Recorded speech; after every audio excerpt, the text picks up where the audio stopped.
문학을 공부하는 방송 문학정독의 무스비입니다. 네, 안녕하세요. 반갑습니다. 저는 문학동네에서 나온 젊은 작가상 수상 작품집 2014년 제5회 읽고 있고요. 지난 시간에는 최은미 작가님의 창너머 겨울을 했었고, 이번 시간에는 기준영 소설가님의 이상한 정열이라는 단편 소설을 읽고 왔습니다. 이것도 아주 좋아요. 한번 들어가 볼게요. 제목은 이상한 정열인데요. 이 제목만 갖고는 어떤 걸 유추해내기 너무 어렵습니다. 바로 첫 문장 들어가 보겠습니다. 그녀에게 그는 27 생일에 소개받아 7개월을 사귄 남자였다. 그렇구나. 30살 그 남자는 이름이 무헌이었다. 그는 때로 아무 데서나 연인을 치켜 세우며 자랑스러워했다. 있지, 넌 뭔가 신이 나서 말할 때 10살은 어려 보여. 그때 내 눈은 반짝 빛이 나. 많이 먹어, 살 빼지 마, 그대로가 좋아. 주황색이 잘 어울려. 긴 머리칼 자르지 마. 샴푸도 채소도 내가 사주는 유기농 제품만 써.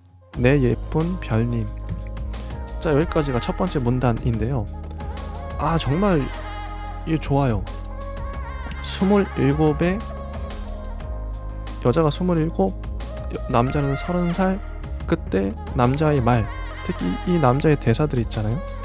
남자가 어떤 사람인지를 묘사하는 건데, 보통 그럴 수 있죠. 남자는 뭐 착했다, 남자는 뭐 듬직했다, 뭐 성격 묘사하는 거 있잖아요. 남자는 뭐 활발했다, 사람을 잘 사귀었다, 이런 묘사들은 별로 좋지 않다고 봐요.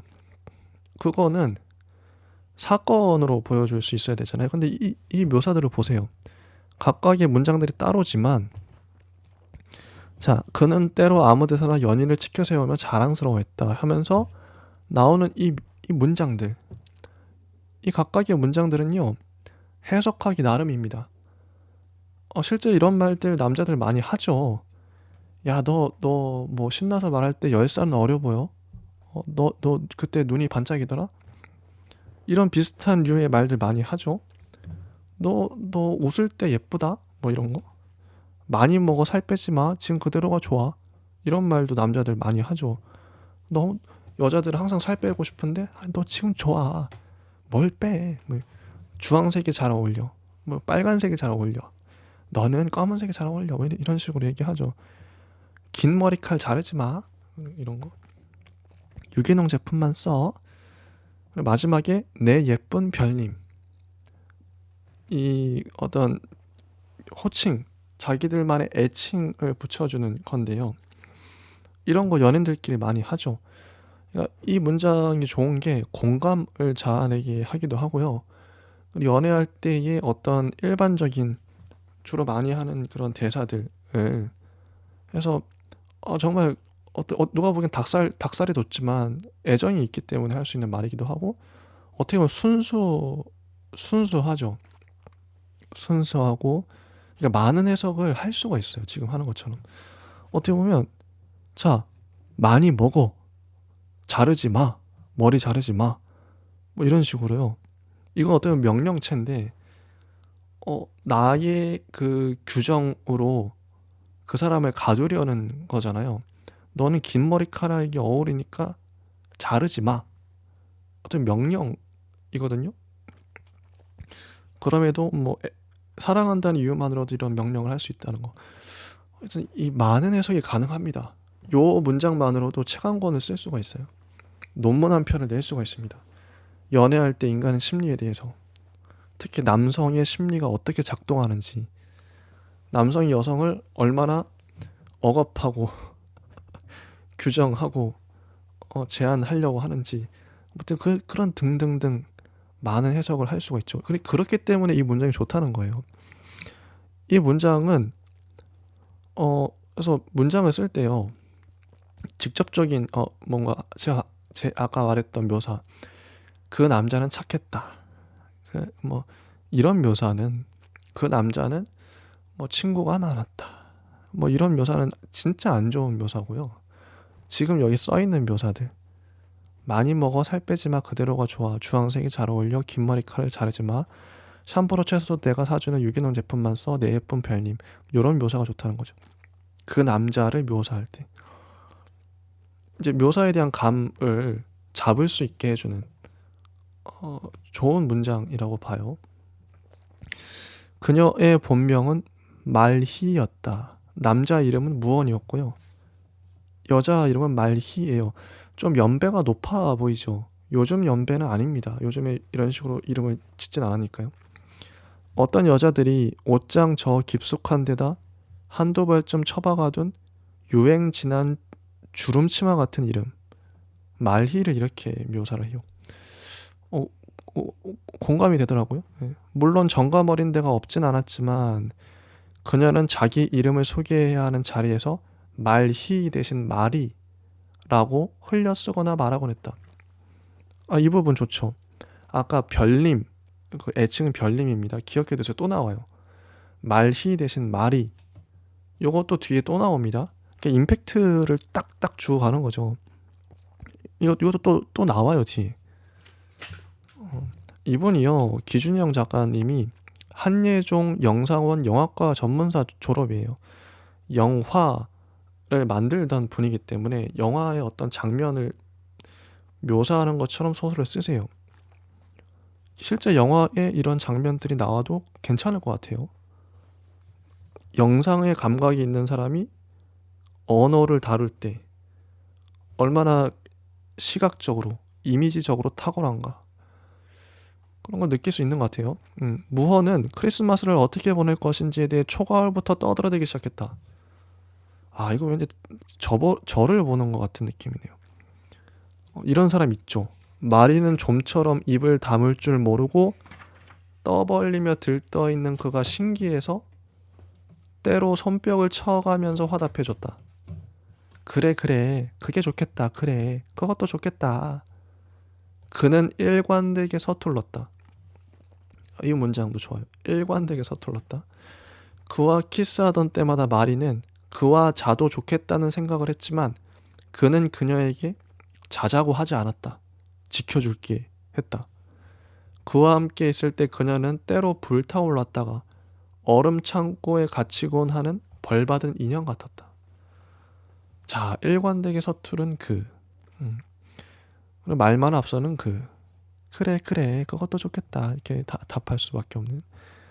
그러다 그들은 그해 크리스마스를 함께 보내지 못하고 관계를 정리하게 된다. 늦가을 무렵이었다. 누구의 잘못이라고 꼭 집어 말할 필요가 있는가 모르겠지만 굳이 말하자면 내 탓이었다고 생각한다 라고 마리는 친구에게 털어놓은 적이 있다. 4월부터 9월까지 그녀는 그와 이것저것 함께 했지만 10월 중순으로 접어들자 만사에 시들해져서 맥없는 시선으로 그를 바라봤다. 11월이 되자 혼자 시간을 갖겠다며 화를 냈고 간혹 슬픈 표정으로 자기를 가만히 내버려두라고 호소했다. 그는 그녀와 아직 해보지 못한 일들이 얼마나 많은지, 또 앞으로 어떻게 하면 그녀가 그를 다시 받아줄 수 있을지 묻고 되뇌며 괴로워했다. 그녀는 세련되고 성숙한 이별의 방식에 관한 책들을 서너 권 찾아 읽었지만 실전에서는 아무짝에도 쓸모가 없었다. 그래서 최대한 비겁하게 행동하기로 했다. 전화를 받지 않았고 어쩌다 연락이 닿게 되면 새로 만나는 사람이 있는 것처럼 꾸며댔다. 그 무렵 무언은 프랑크푸르트 지사로 발령이 나 있었다. 최소한 1년 반 정도 해외로 나가 있게 된 마당에 결혼 계획을 꺼내놓지 않아서 그녀가 마음을 정리한 것 아닌가 지레 짐작하여 다급히 청혼을 해 그녀 마음을 돌려보려고 했지만 그녀는 냉담했다. 자, 여기까지가 첫 번째 파트에 대한 내용이었어요. 무언과 말희가 사귀었다 헤어졌죠. 네. 첫사랑? 짧은 사랑이었죠. 7개월간의 청춘의 순수하고 순박하고 뭐 금방 또 시들해져 버린 그런 사랑이었어요. 음. 말희가 시들해졌죠. 무헌은 계속 사귀고 싶었지만 그런 상황이었고요.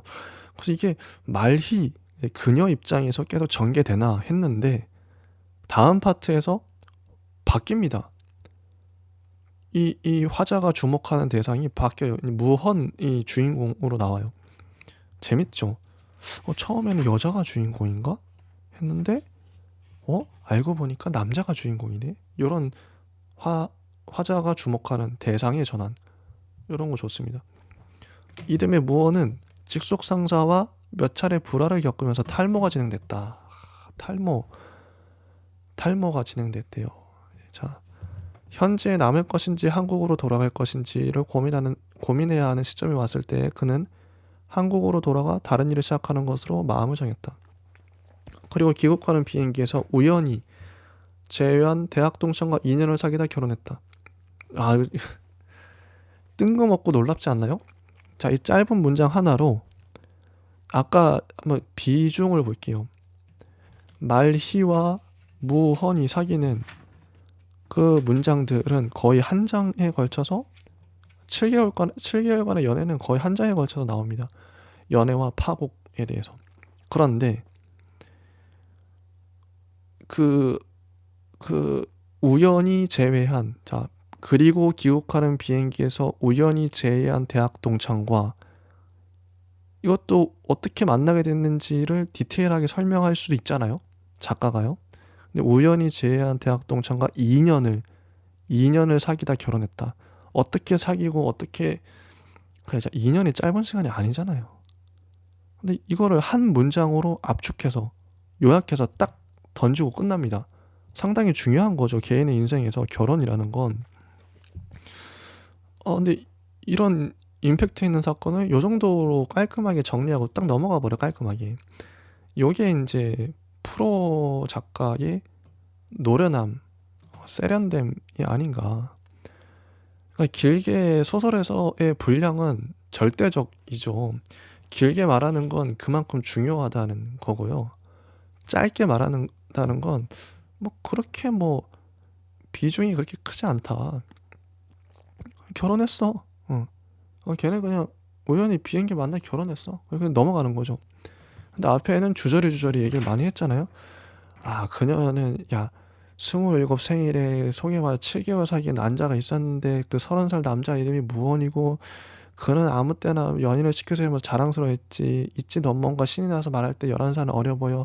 그때 내 눈은 반짝 빛이 나. 많이 먹어. 살 빼지 마. 그대로가 좋아.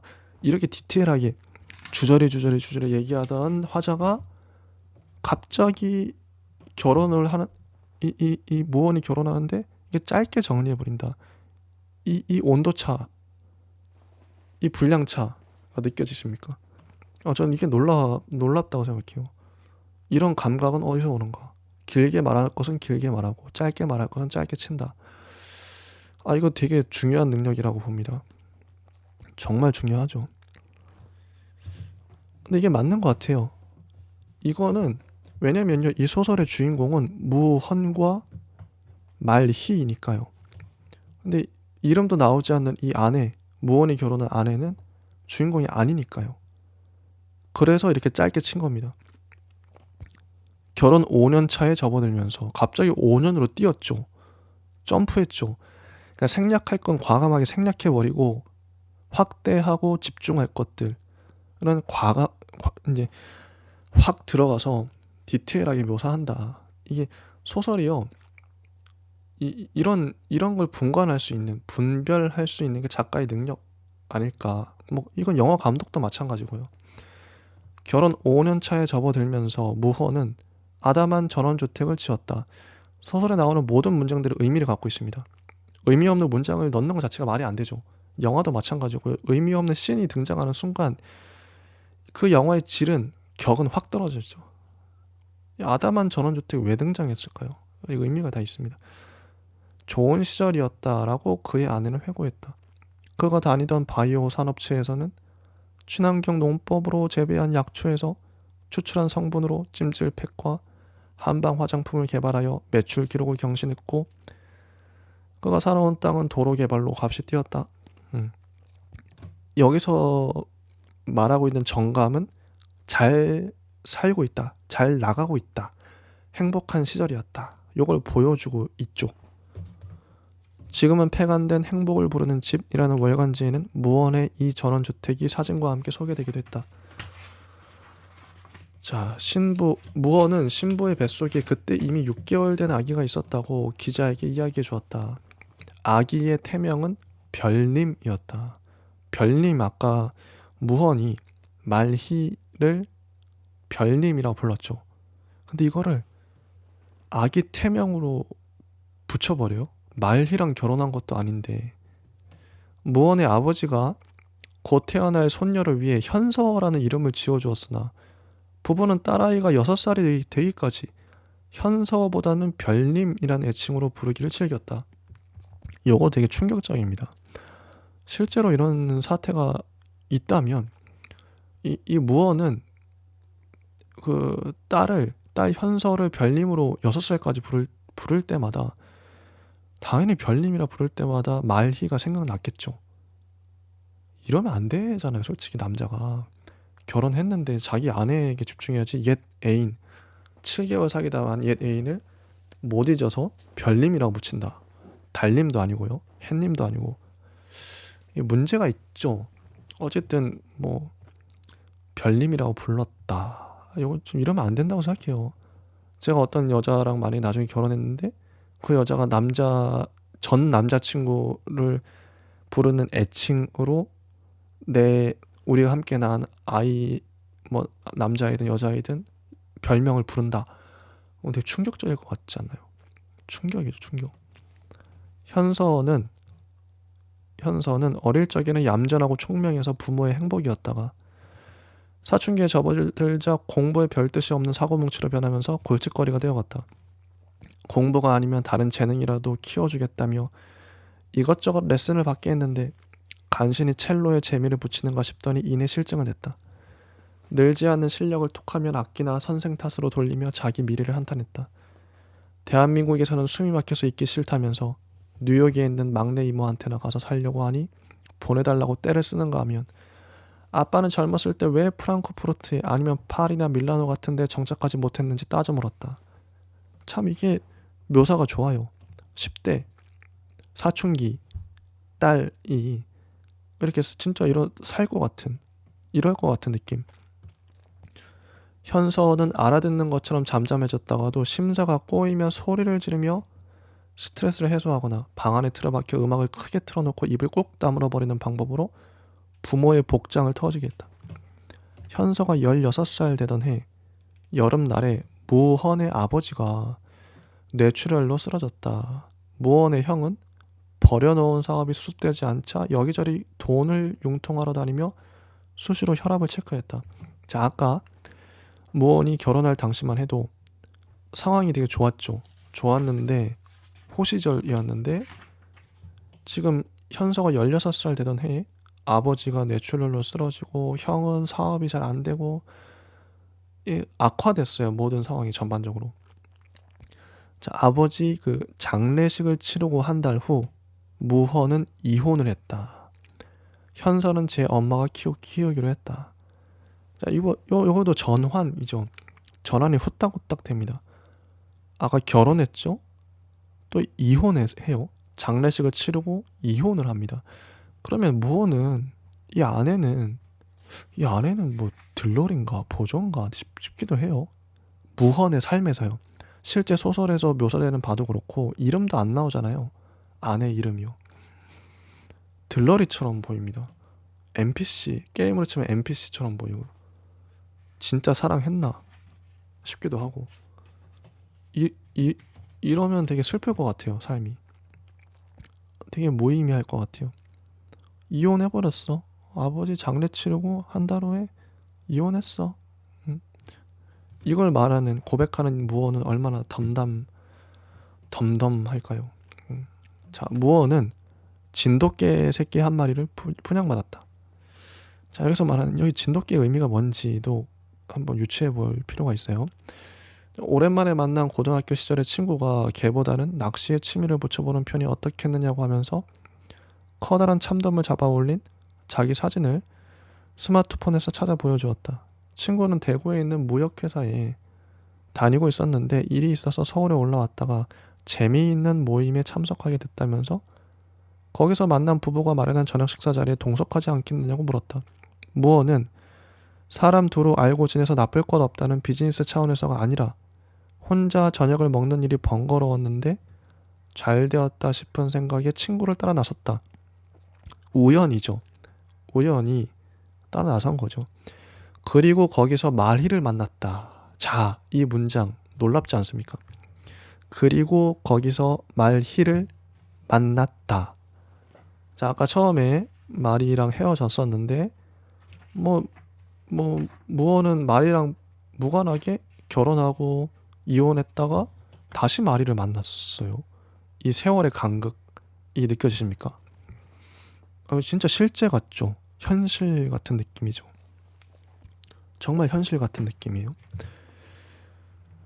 그리고 거기서 마리를 만났대요. 이건 우연이라기보다는요, 우연이지만 실제 현실 소설보다 더 현실 같은 서술이에요. 이렇게 만나요, 사람이. 우연히. 실제 그렇잖아요. 우리가 살면서 계획하지 않았는데 아까도 봐보세요. 이 문장도 귀국하는 비행기에서 우연히 제외한 대학 동창과 인연을 사귀다 결혼했다. 그렇죠? 무언이 이렇게 결혼했죠? 우연히. 그리고 이혼하고 나서 우연히, 그리고 거기서 마리를 만났다. 마리도 우연히 만났죠. 계획한 게 아무것도 없죠. 무언의 삶에선. 삶이란 이렇습니다. 소설이나 영화에서 이게 개연성이 떨어진다고요? 이게 원래 현실인데요. 마리는 무릎까지 오는 회색 치마를 입고 그 집의 주방 한쪽에 앉아 있었다. 어머, 이게 누구야? 야, 너 여기서 뭐해? 그도 마치 어제 만났다 헤어진 사람처럼 그녀에게 되물었다. 남편은 어디 있어? 여기 없어. 이 집 식구 아니야? 아니야.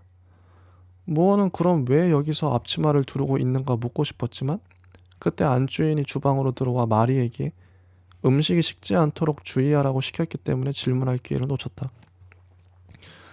마리는 이렇게 식모라고 하나요? 밥을 해주는 역할? 밥만 해주지 않겠죠. 청소도 하고 하겠죠. 안주인이 거실로 나가자 그도 따라 나서려고 했다. 마리가 그때 테이블보에 가려져 있던 다리 한쪽을 드러내며 일어섰다. 다리의 세로로 길게 흉이 져 있었다. 다쳤나봐. 그가 중얼거렸다. 꽤 됐어 뭐. 마리가 짧게 대꾸하면서 뒤돌아섰다. 무어는 거실로 나와서 사람들 속에 다시 섞였다. 치과의사, 섬유산업 종사자, 변호사, 수입차 세일즈맨, 작가가 동석한 자리였다. 어느 대학의 경영자 과정에서 만난 사람들이라 했다. 작가는 지난달에 2번 거기서 특강을 한 적 있는 베스트셀러 낙원의 저편의 저자라고 전해 들었다. 하여튼 이러고 있어요, 사람들이. 무허는 중간에 잠깐 진돗개 이야기로 주목을 끌었으나 곧 사람들에게 잊혔다. 무언이 다시 주방 쪽으로 걸어 들어갔을 때 그에게 신경을 쓰는 사람은 아무도 없었다. 그는 마리에게 다가갔다. 그녀는 냉장고에 기대선 채 앞치마 어깨끈을 매만졌다. 애는? 그가 물었다. 하나 있어. 그녀가 대답했다. 너는? 그녀가 물었다. 난 혼자야. 그가 대답했다. 짧은 대화이지만 뭔가 온갖 감정들이 교차하고 있겠죠. 근데 재밌는 게요. 애는 하나 있어. 이건 여자가 마리가 대답한 거고, 너는? 난 혼자야. 원래 물론 혼자긴 해요. 무어는 지금 혼자 살지만 아이가 있잖아요. 아이가 있긴 있습니다. 여자아이 현서. 근데 엄마가 키우고 있기 때문에 혼자라고 대답했겠지만 여기서 느껴지는 무언의 정서. 여자는 솔직하게 답한 거고 무어는 자기 아이를 감추면서 난 혼자야. 마리와 잘 되고 싶은 그런 정감이 있는 거죠. 자, 그 다음 문장이 중요한데요. 무어는 이튿날 병가를 내고 쉬었다. 열이 나고 목구멍이 뜨거웠지만 1시간 정도는 개를 데리고 산책했다. 자, 이게 이 소설의 제목 이상한 정열이라는 이 소설의 제목이 나오게 된 계기인 거죠. 무어는 말희를 우연히 만나고 나서부터 아파요. 아프다기보단 정열에 가득 찬다고 할까요? 뜨겁습니다. 몸이 달아올라요. 옛사랑을 다시 만났는데 가슴이 뛰기 시작한 거죠. 아프다기보단 두근거린다. 그런 거겠죠. 전원주택 주변의 전원은 사라진 지 오래고 집은 낡았으며 혼자 살기에는 횡한이 넓었다. 그는 진돗개에 발을 닦고 그릇에 물을 채워준 뒤 작은 방에 들여넣었다. 그리고 자기는 바나나를 잘라놓은 시리얼에 우유를 부어 숟가락으로 떠먹으며 전원을 켜지 않은 채로 캄캄한 텔레비전 모니터를 쳐다보았다. 외롭고 쓸쓸한 휑한 풍경인 거죠. 혼자 사는 풍경. 이혼했으니. 다음날 아침에 그는 실내화에 두 발을 깨며 몸이 가벼워진 것을 느꼈다. 가벼워지겠죠. 사랑에 빠졌으니. 체중을 재보았더니 하루 사이에 3kg이나 줄어 있었다. 거울 앞에 섰다. 약간 구부정했던 자세가 퍼지면서 키가 조금 커진 듯했고 벗어진 정수리 부분에 검은 잔털들이 솟아나고 있는 것처럼 보였다. 이마를 만져보았다. 열은 그대로였다. 그는 회사로 나가서 휴가 신청서를 써냈다. 세상에, 무슨 일이 있었던 거야? 내 눈을 못 믿겠어. 뭘 한 거야?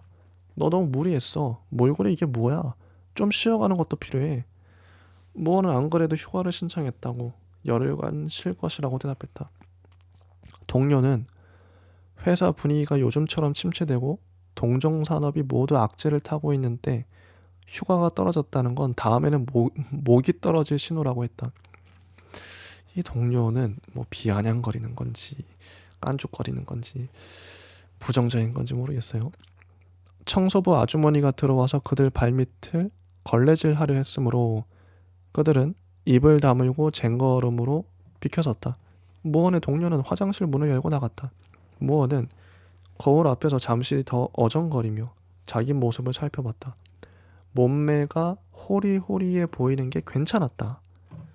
그러니까 무언이 자기를 봤을 때 좋은 거예요. 괜찮은 거예요. 수척해졌다는 동료의 표현은 잘못됐다. 그는 화장실 밖으로 나가서 동료에게 너무 컴퓨터만 들여다보지 말라고, 눈을 혹사시키면 나중에 고생한다고 톤을 높여 말했다. 동료는 그를 힐끔 쳐다보더니 별다른 대꾸 없이 발걸음을 재촉해서 사무실로 들어갔다. 그는 회사에서 나와 곧장 집으로 돌아갔다. 그리고 지난 모임에서 건네받은 치과의사의 명함을 찾아내 전화를 걸었다.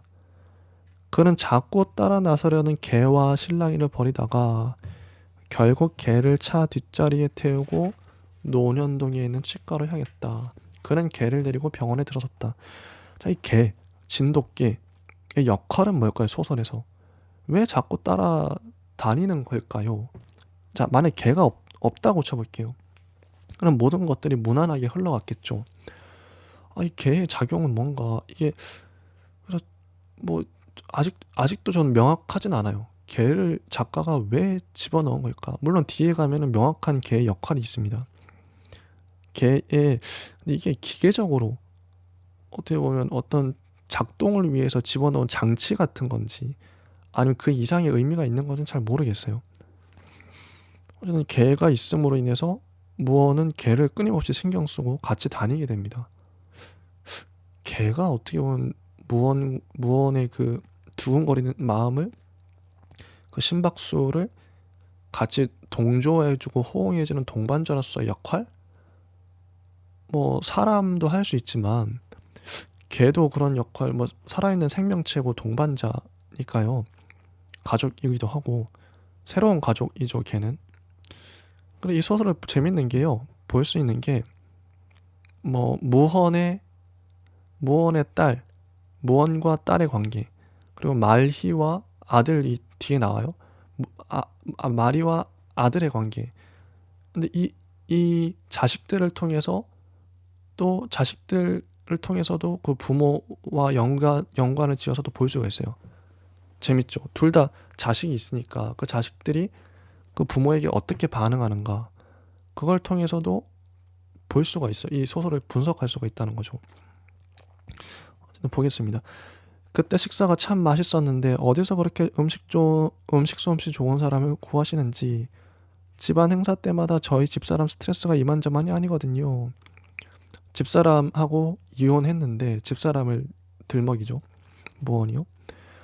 의사는 자기네는 일주일에 2번, 아마도 월요일과 목요일에 아주머니를 부르고 있는 것 같은데 그때 와서 음식 몇 가지를 만들어 놓고 간다고. 연락처는 부인이 알 거라고 했다. 의사는 친절하게도 부인에게 직접 전화를 걸어 무언에게 연락처를 알려주었다. 무언의 목적이 달성됐죠. 마리의 연락처를 따는 거. 무언은 마리에게 3번 전화를 걸었다. 마리는 한 번은 받더니 서둘러 끊었고 이후 2번은 받지 않았다. 그러자 그는 편지를 쓰기 시작했다. 마리야. 그는 그 장을 찢어낸 뒤 다음 장에 다시 고쳐 썼다. 마리야. 그는 거기까지 적고 더는 아무 말도 쓰지 못했다. 그러다 개를 데리고 산책을 나갔고 나간 김에 5정거장을 더 걷고 걸어서 서점을 찾아 들어갔다. 베스트셀러 낙원의 저편을 구입해서 집에 돌아와 30페이지까지 읽었는데 편지에 써먹을 만한 구절은 없었다. 사람들이 왜 이런 책을 사서 읽는지 알 수 없었다. 그는 책을 집어던지고 다시 펜을 들었다. 그는 2줄을 적고 난 뒤 이부자리를 펴고 잠이 들었다. 다음날 오전에 그는 헬스클럽 회원권을 끊었다. 젊은 남자 트레이너가 가벼운 스트레칭부터 하는 게 좋겠다고 권했지만 무어는 아주 빠른 음악을 들으며 러닝머신 위를 달렸다. 심장이 뛰는 거죠. 빠져버려 너의 매력, 정신 차려 나의 한숨, 그대는 핫핫핫 나는 우후후후. 이런 식으로 달립니다. 무진장 달려요. 샤워를 하고 나니 몸속의 노폐물이 다 싹 빠져나간 것 같았다.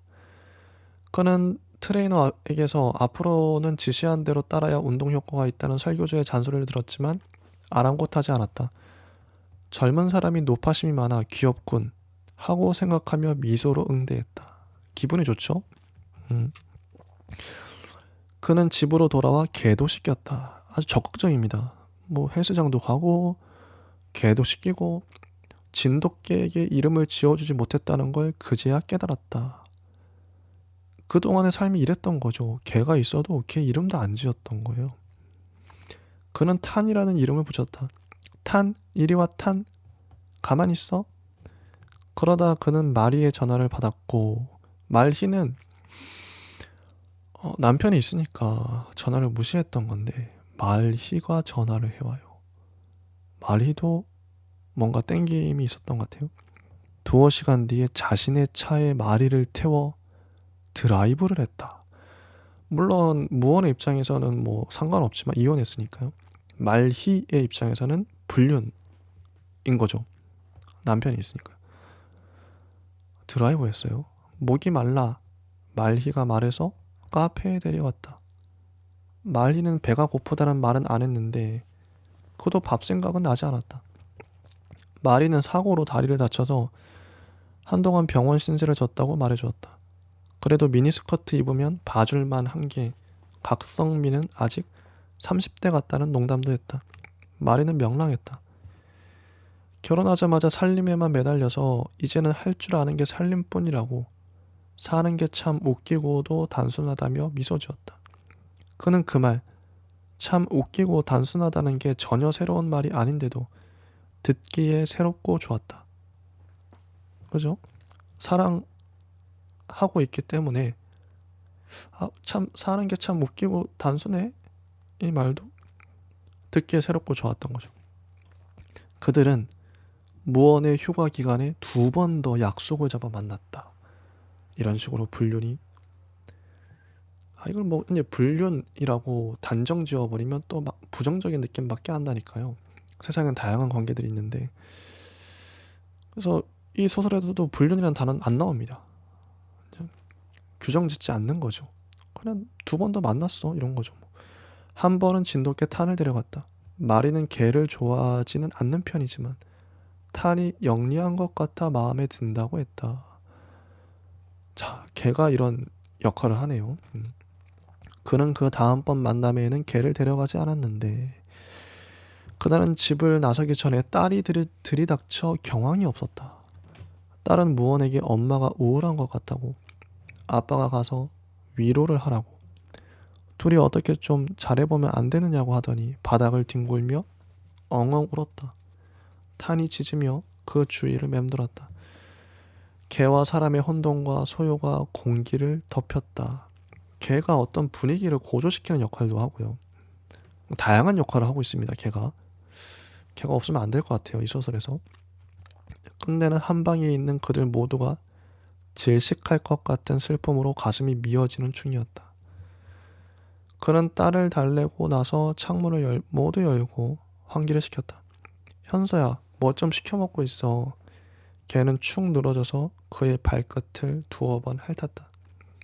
개랑도 좀 같이 있어주고 이 녀석도 놀랐나 보다. 물지 않아. 좀 안아줘봐. 그는 그래 놓고 말희를 만나러 갔다.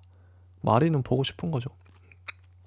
마리는 이날 가슴과 허리에 선이 드러나는 원피스를 입고 나왔지만 그가 너랑 하고 싶다고 말했을 때 그때 못한 건 지금도 못한다며 거절했다. 뭘 하고 싶은지 묻지도 않냐고 그가 말하니 말 안 해도 안다며 자기는 그 부분에 관해서라면 흥이 떨어졌다고 대답했다. 마리는 그에게 종교를 가져보라고 권유했다. 이 부분 물론 마리도 가슴과 허리에 선이 드러나는 원피스를 입고 나왔기 때문에 어떤 섹슈얼리티에 대해서 관심이 있었던 것 같기도 하고 그냥 단순히 잘 보이고 싶었을 수도 있죠. 어쨌든 무언에게 관심이 있으니까요. 계속 만나왔을 거고. 근데 무언은 노골적으로 너랑 하고 싶어 얘기를 했지만 마리는 그때 못한 건 지금도 못해 거절하죠.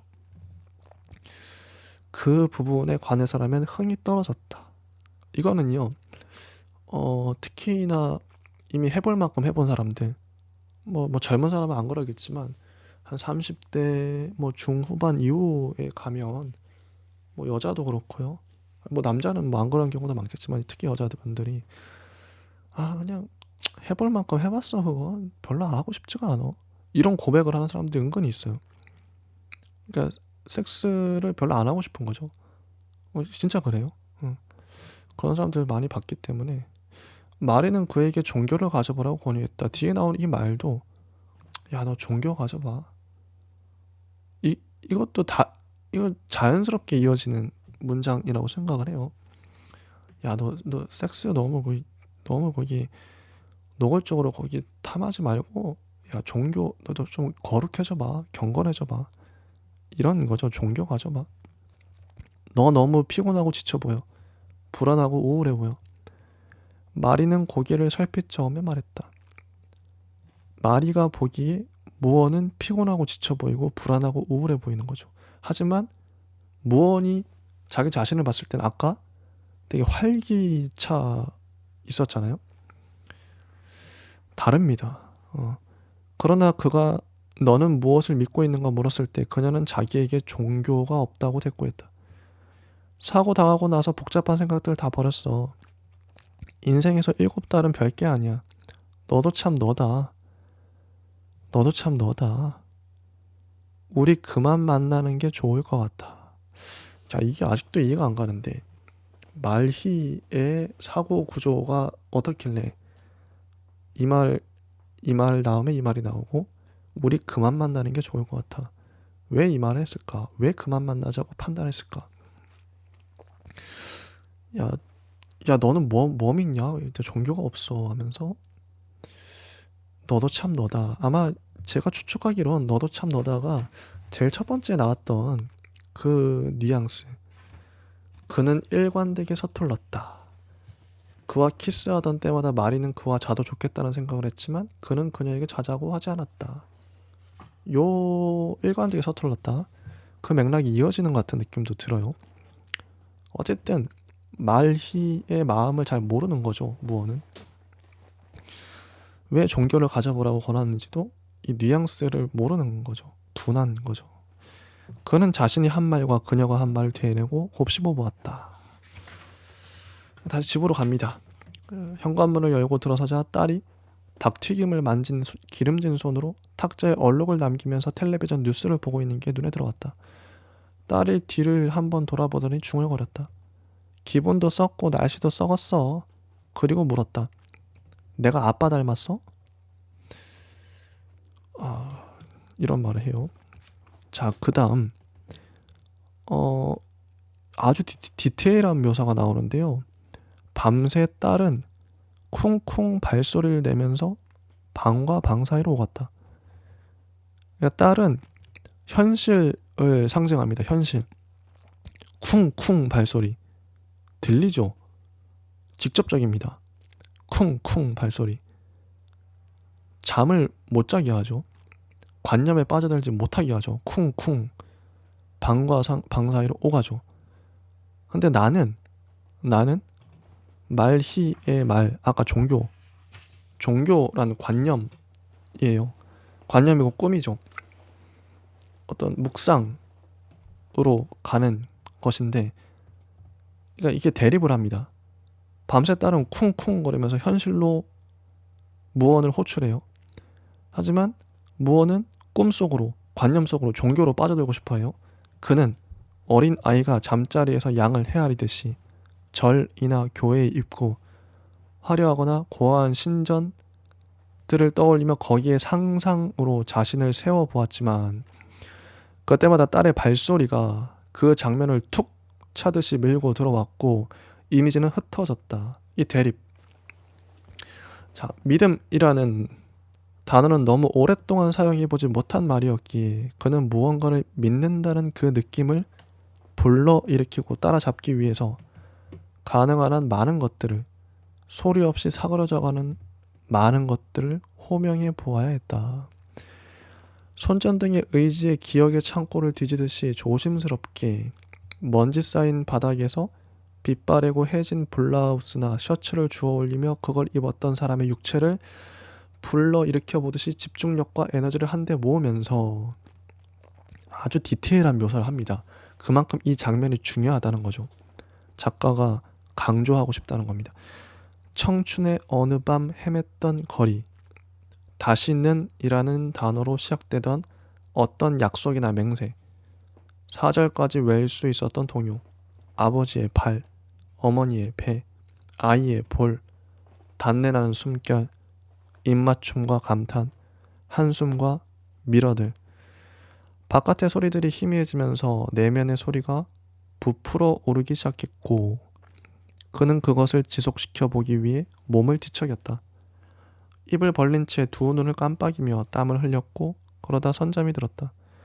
그는 밤새 무언가를 쫓아다니는 꿈을 꾸었는데 새벽녘에 눈을 뜨자 조금 열어뒀던 창문 틈으로 바람이 새어들어와 얇은 커튼 자락이 하늘거리는 게 보였다. 꿈의 이미지들이 빠르게 소멸되는 자리에서 그는 알만한 여자의 치맛자락을 떠올렸다. 말희겠죠. 아침이 되어 그는 주방으로 나와 식탁에 앉았다. 물 한 잔을 아끼듯 천천히 한 모금씩 우물거리다 목으로 넘겼다. 얼마 있다가 딸이 산발한 채 걸어 나와 냉장고에서 막 꺼내온 차가운 풋사과를 한 입 사각 베어 물고는 아작아작 소리내 씹으며 그의 곁으로 다가섰다. 그는 비밀을 품은 사람처럼 표정을 내보이지 않았지만 얼굴이 익은 과일처럼 붉었다. 딸이 그의 팔을 살살 건드렸다. 아빠 오늘 집에 있게? 자, 이게 딸이 산발하고 있고 막 꺼내온 차가운 풋사과, 이 현실이죠. 사각 베어 물어요. 아작아작 소리내 씹어 먹어요. 현실입니다. 현실. 근데 이 무어는 비밀을 품은 사람처럼 표정을 내보이지 않고 익은 과일처럼 얼굴이 붉고 물 한 잔을 아끼듯 천천히 한 모금씩 우물거리다 목으로 넘겨. 어떤 대비가 느껴지죠.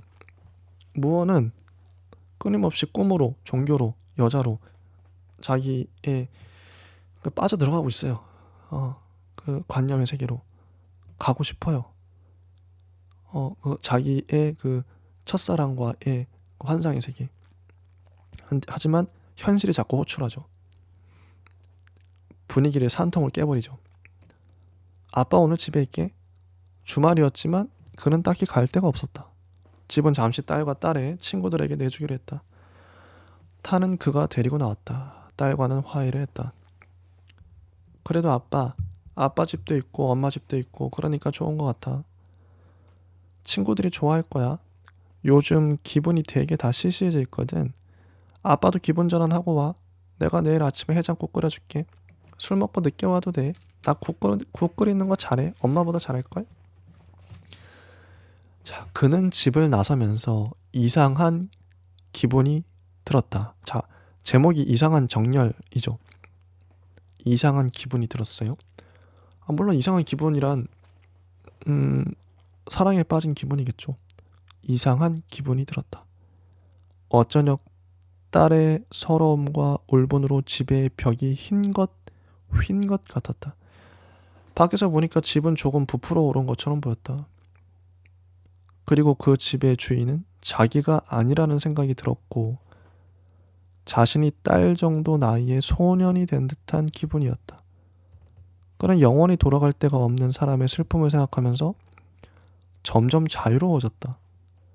그는 어린 날 보았던 만화 영화의 주인공처럼 개와 함께 뛰었다. 뜁니다. 주인공이 뛰어요. 이상한 기분이 들었고 소년이 된 듯한 기분, 영원히 돌아갈 데가 없는 사람의 슬픔을 생각하면서 점점 자유로워지고 만화 영화 주인공처럼 개와 함께 뛰어요. 그와 부딪힌 행인이 뒤에서 욕을 해댔지만 그는 미안하지도 아프지도 않았다. 정말 아무렇지 않았다. 그만큼 기분이 좋은 거죠. 어떤 무언의 안에서 뭔가가 막 움틀움틀 꿈틀꿈틀 거리고 있어요. 마리를 만난 이후로. 무언은 마리에게 전화를 걸었다.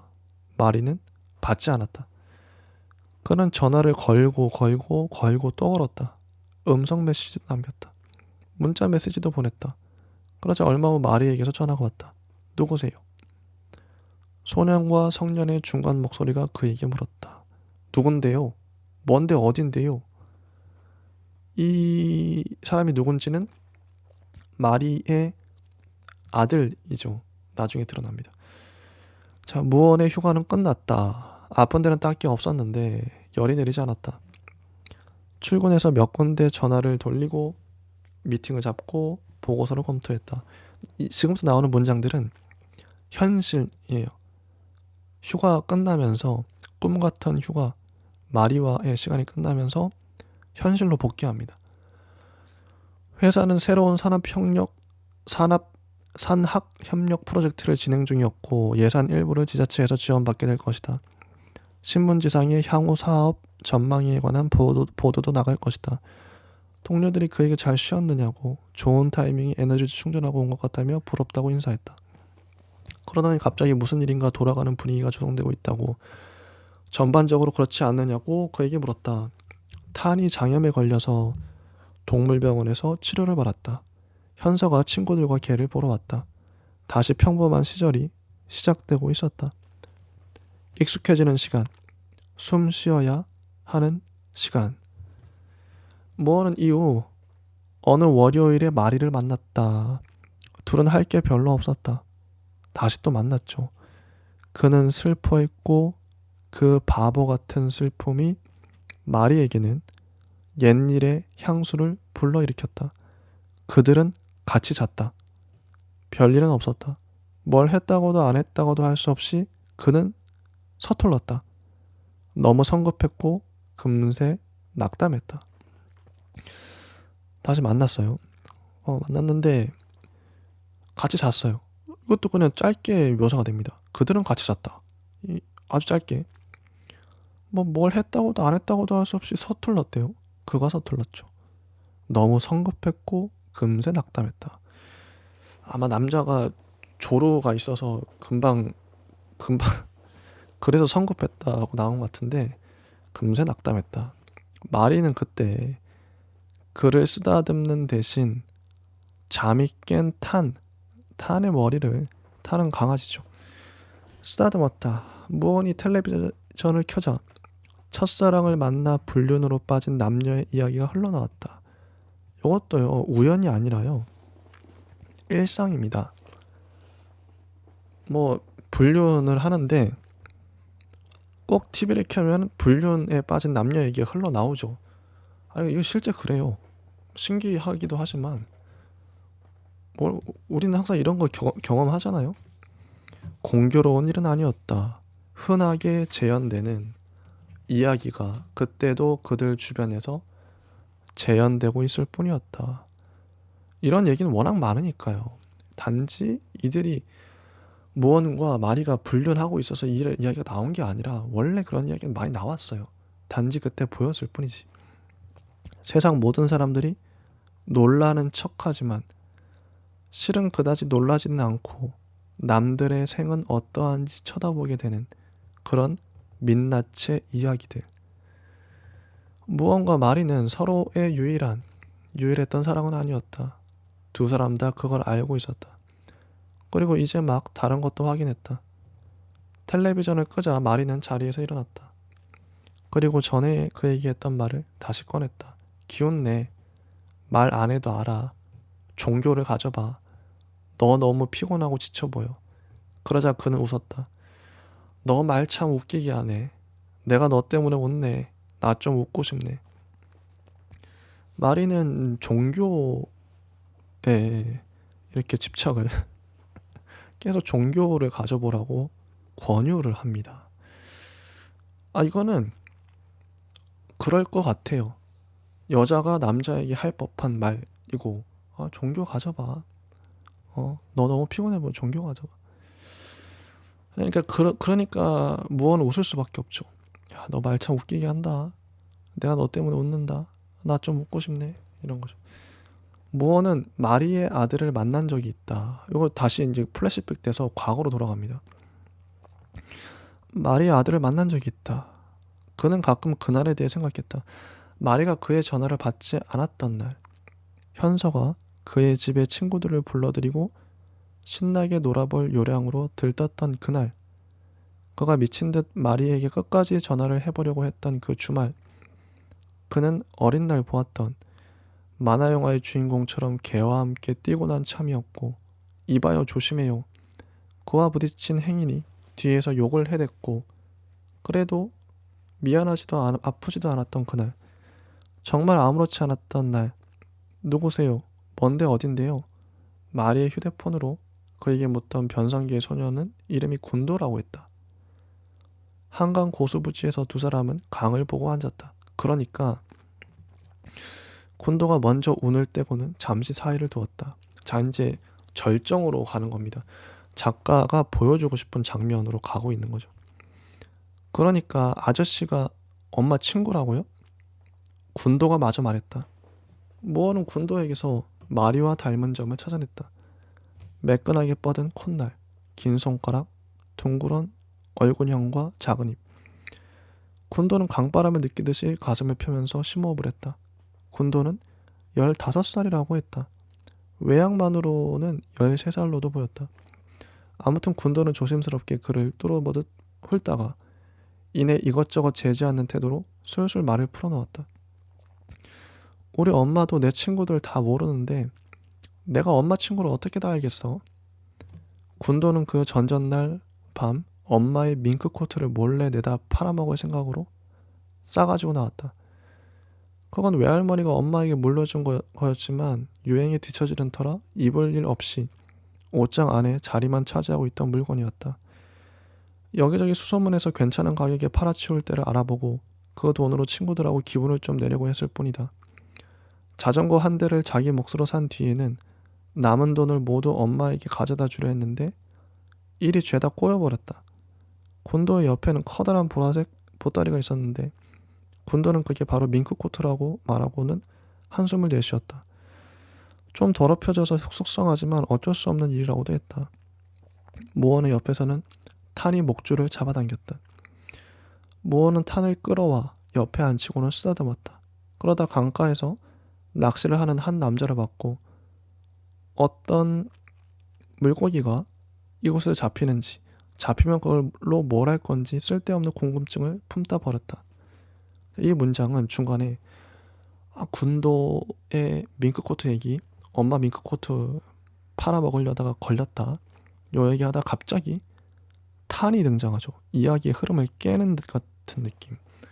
목줄을 잡아당기고 쓰다듬고, 야, 강가에서 낚시하는 사람이 있네, 그 물고기가 잡힐까? 뭐 이런 어떻게 보면 쓸데없어 보이는 문장이 들어갔어요. 하지만 이 소설에는 중간중간 그런 것들이 있습니다. 어떤 흐름을 깨는 것 같은, 혹은 디테일한 묘사들. 이게 일상이죠. 누군가 우리 뭐 하는 카페에서도요, 누군가와 대화를 하다가 우리가 그 사람 대화에만 100% 집중하진 않잖아요. 커피가 맛있네, 뭐 앞에 또 두리번거리다가 저 건너편에 누가 예쁜 여자가 앉았네, 오늘 날씨가 좋네, 뭐 이런 잡생각을 하기도 하잖아요. 딱 그런 겁니다. 집중을 깨는. 그래서 더 이 소설이 리얼해 보였어요. 리얼해 보였죠. 뭘 온전히 한 점으로 내리꽂히는, 집중하는 문장도 필요하지만 이런 식으로 집중을 흐트러뜨리는 것도 리얼함을 더한다. 그랬구나. 그래서 무언이 중얼댔다. 어제 엄마가 나 있는 데를 찾아내서 화를 내며 이런 걸 다 내던지고 갔어요. 내 친구들 보는 앞에서 다 내 잘못이죠 뭐. 군도가 보따리 속에 손을 집어넣고 휘젓더니 거기서 휴대폰과 작은 거울, 분첩, 립스틱, 손수건을 끄집어내 보여주었다. 말희가 던진 손가방에서 쏟아져 나온 것들이라고 했다. 손가방과 지갑은 도로 마리가 챙겨갔다는 말도 덧붙였다.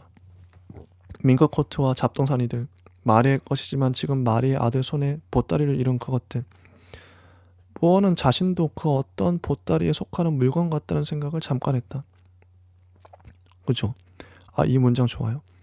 자신도 그 어떤 보따리에 속하는 물건 같다. 아저씨는 뭘 잘못했는데요? 군도가 물었다. 그러니까 이 아이의 입장에서는 뭘 잘못했기 때문에 전화한 거죠.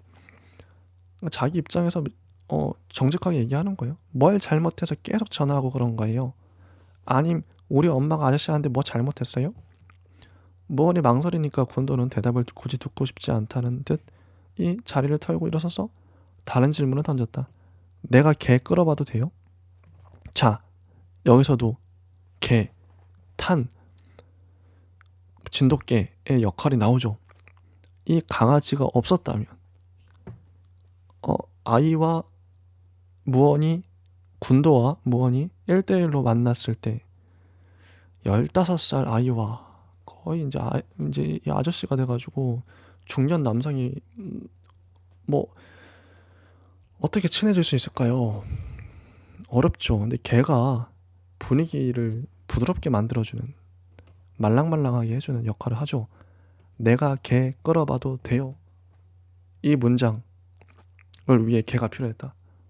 도구적으로 필요한 것도 또 있는 거죠. 보따리를 지키는 소년과 경계하는 개, 자기의 물질성을 헤아리는 초로의 남자가 있는 강가의 풍경, 이런 식으로 정리를 하는데 좋죠. 이 문장. 보따리를 지키는 소년과 경계하는 개, 자기의 물질성을 헤아리는 초로의 남자가 있는 강가의 풍경. 이 문장을 쓰고 싶었던 건지도 몰라요. 작가는요. 되게 낯선 풍경이죠. 군도가 탄을 끌었고 무허는 군도 대신 보따리를 들었다. 그러다 두 사람은 택시를 잡았고 탄과 커다란 보따리를 불쾌해하지 않는 마음씨 좋은 운전기사를 만난 것을 함께 다행스러워했다. 전화벨이 울리자 군도가 전화를 받았다. 말희였다. 무어는 군도의 옆자리에 다리를 모으고 앉은 채로 군도와 마리의 통화 내용을 엿들었다. 모자는 오래 대화하진 않았지만 무어는 두 사람 모두 안도했다는 걸 느낄 수 있었다. 마리는 무언을 바꿔달라고 하지 않았다. 무어는 그들 모자에게 결정적인 인물은 아니었다. 이 문장도 좋습니다. 무어는 그들 모자에게 결정적인 인물이 아니에요. 그렇겠죠. 그냥 갑자기 나타난 옛사랑일 뿐이고, 일상을 살아가는 건 마리와 아들이고, 저기 좀 기다렸다 엄마 보고 가세요. 제 집 앞에 내린 군도가 그렇게 인사한 것을 무언이 위로의 말처럼 느낀 것은 그 때문인지 몰랐다. 그렇지만 무언가가 그때 가슴을 스치며 베고 간 것 같았고, 무언은 그 말을 조심스럽게 받아 안고 싶어졌다. 그는 그 집에 들어섰다. 오래된 연립주택 1층이었다. 이제 무언은 마리의 현실을 봅니다. 안으로 들어서니 열린 방문 틈으로 부부의 침실이 보였다. 거실 벽에는 흔한 풍경 사진이 한 장 걸려 있었다. 타는 문턱에서 힘을 주면서 들어오지 않으려고 버티더니 무언이 줄을 놓아버리고 식탁으로 다가와 의자에 앉으니까 순순히 제 발로 다가와 그 밑에 쪼그리고 엎드렸다. 군도가 어디에선가 전단지 몇 장을 찾아 들고 와 그걸 바닥에 펼쳐놓고는 그 위에 보따리를 가만히 내려놓았다. 그러고는 냉장고에서 큰 우유팩을 꺼내 통째로 들고 마시다가 토해냈다. 15살이에요. 왜 상해버렸네. 군도는 젖은 옷을 벗어들고 바닥에 엎드려 흘린 우유를 닦아냈다. 그리고 화장실로 들어가 옷을 내던지더니 문을 열어놓은 채 샤워기를 틀고 씻었다. 군도가 그 와중에 무언에게 뭐라고 소리치고는 계속 중얼중얼댔다. 그러나 물소리에 묻혀 무슨 말인지 정확치 않았다. 잠시 후 찰칵 소리와 함께 현관문이 열리면서 머리칼이 희끗한 사내가 실내에 들어섰다. 누구요? 사내는 허벅지통이 넓은 청바지를 입었고 불룩 나온 배 밑을 허리띠로 조였다. 키가 컸고 코도 컸고 목소리는 굵고 낮았다. 여기서 뭐 하는 겁니까? 자, 이제부터 이제 절정으로 치닫고 있죠. 이 상황이 되게 긴장감이 있습니다. 사내는 서둘지 않는 동작으로 바닥에 어지러진 전단지와 커다란 보따리를 주시하면서 그에게로 2걸음 다가왔다. 탄이 고개를 바짝 쳐들고 있다가 몸을 일으켜 길길이 뛰면서 지저대기 시작했다. 무어는 목줄을 잡아당기며 진땀을 흘렸고 군도는 물에 젖은 채 팬티만 걸친 차림새로 화장실에서 뛰어나왔다. 사내는 멈칫했다. 세 사람이 이룬 구도 속에서 탄이 버둥거리며 짖었다. 요걸 보여주고 싶었는지도 몰라요. 이 장면. 이건 도대체 뭔 장면일까? 무언과 마리의 아들과 마리의 남편 세 사람이 서 있는 이 구도. 종래엔 아픈 듯이 짖었다. 세 사람은 서로에게 침착하라는 표시로 허공을 다독다독 했다. 마치 약한 날갯짓을 하듯이. 탄은 짖는 걸 멈추고는 다리가 풀린 듯 자리에 주저앉았다. 이 강아지는 분위기를 감정과 긴장감을 고조시키는 역할도 한 거죠. 그 순간 무어는 자기 생이 오래전에 뭔가를 건너뛰었음을, 건너뛴 그 부분에서 뭔가가 다시 시작되고 있는 듯한 기분을 느꼈다. 이거 중요한 문장이라고 봐요. 오래전에 뭔가를 건너뛴 걸까요? 뭔가 다시 시작되고 있는 듯한 기분을 느꼈다. 선생개가 상태가 좋지 않아 보이는데요.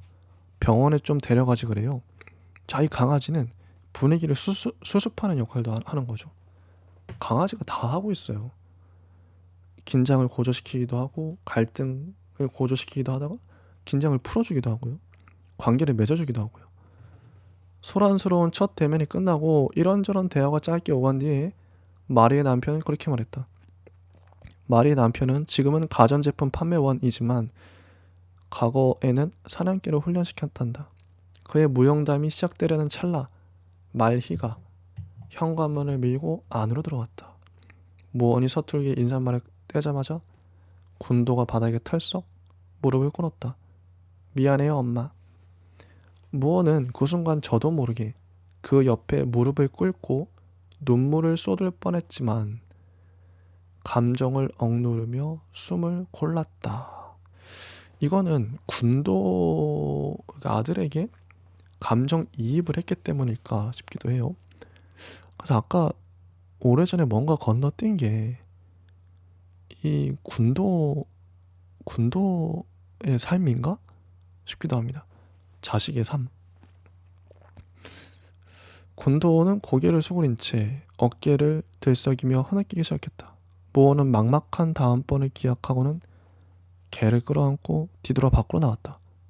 마리아 하면서 마지막 문단이 나오는데요. 이게 절정이고 압권이에요. 무언이 그런 애칭으로 시작해 겨우 2줄 적다만 편지는 주어와 수어가 어긋난 채 마침표가 아닌 쉼표에서 멈추었고 아직 어디에 가닿지 못했다. 그는 자신이나 자신을 둘러싼 세상이 끔찍하게 텅 빈 채로 소란스럽게 느껴질 때마다 마리의 집 앞으로 달려가고 싶은 욕구를 느꼈고 실제로 그것으로 달려가 보기도 했다. 상처 입고 굶주리면서도 옛집을 찾아가는 그 어떤 혈통 좋은 진돗개들처럼 탄도 그를 따라 성실하게 뛰고 또 뛰었다. 그는 오랜 시간 서성이며 그 집에 불이 켜졌다 꺼졌다 창문이 열렸다 닫혔다 하는 모습을 반복해서 보았다. 안에서 아무런 기척도 느껴지지 않던 어느 저녁 무렵에는 그 집 앞으로 오가던 이웃들의 모습을 살폈다. 그는 턱없이 더 집요해질 때도 있었다. 보라색 꾸러미를 들고 그와 한 택시에 올라탔던 소년, 가전제품과 개의 정통한 사내, 다리에 흉이 진 채로 나타난 옛사랑이 살고 있는 저편. 아니 그가 부재한 자리에서 무언가를 통과해왔고 이제 여기 당도에서 서걱거리고 부딪히고 신음하고 비틀거렸다가 다시 환한 웃음이 되고 아무렇지도 않게 밝아오는 아침해를 함께 맞는 것들에 모든 것을 친애하고 싶은 그의 마음은 한순간 너무 뜨거워져 정념과 헷갈렸다. 그는 때로 열이 오르고 야윈 채로 갈팡질팡했다. 생이 더덥다는 말은 무용했다. 이 마지막 문장은 원래 그 무언이 마리와 헤어진 이후 결혼하고 자식을 낳고 이혼하고 그 이후의 삶도 생이 더덥게 느껴졌죠. 까만 텔레비전 화면을 응시하고 있는 그런 삶, 무용한 삶이었는데 그 무용한 삶이 마리를 만나고 나서 옛사랑을 다시 재회하고 나서 그 두근거림을 회복하고 나서 다시 가슴이 뛰고 열이 올랐죠. 이상한 정열에 타오르게 됩니다. 뭔가 찾은 거죠. 물론 그게 일상에 있지만 일상 속에서의 그런 그 무엇도 변화하지 않는 것 같은 느낌도 있지만 뭔가가 마리에게 갈 때마다 뭔가가 두근거림이 있는 거죠. 어떤 건지 좀 알 것 같아요. 이 정감, 이 정동을 말이죠. 뭔가 미묘하지만 어떤 장면을 포착해내는 그런 뭔가 울림이 있는 그런 서사였어요. 뭐라 쉽게 정의하기 어려운 이상한 정열인 거죠, 말 그대로. 누구나 이런 상황이 있을 거라 생각하고 이런 이상한 정열을 가져보는 것도 괜찮지 않을까. 물론 이거는 뭐 분류를 해야 된다 그런 게 아니라요. 이상한 정열을 갖고 삶을 재해석하는 거, 재응시하는 것도 필요하지 않나. 또 새롭게 이번에 알게 된 것도 강아지의 역할이 정말 크네요. 우리 진돗개 탄이 잘했다. 탄 잘 집어넣은 것 같습니다. 정말 큰 역할을 하고 있어요. 탄에 대해서만도 탄의 입장에서 이 소설을 바라보는 것도 재밌겠네요. 여기까지 하겠습니다. 네, 감사합니다.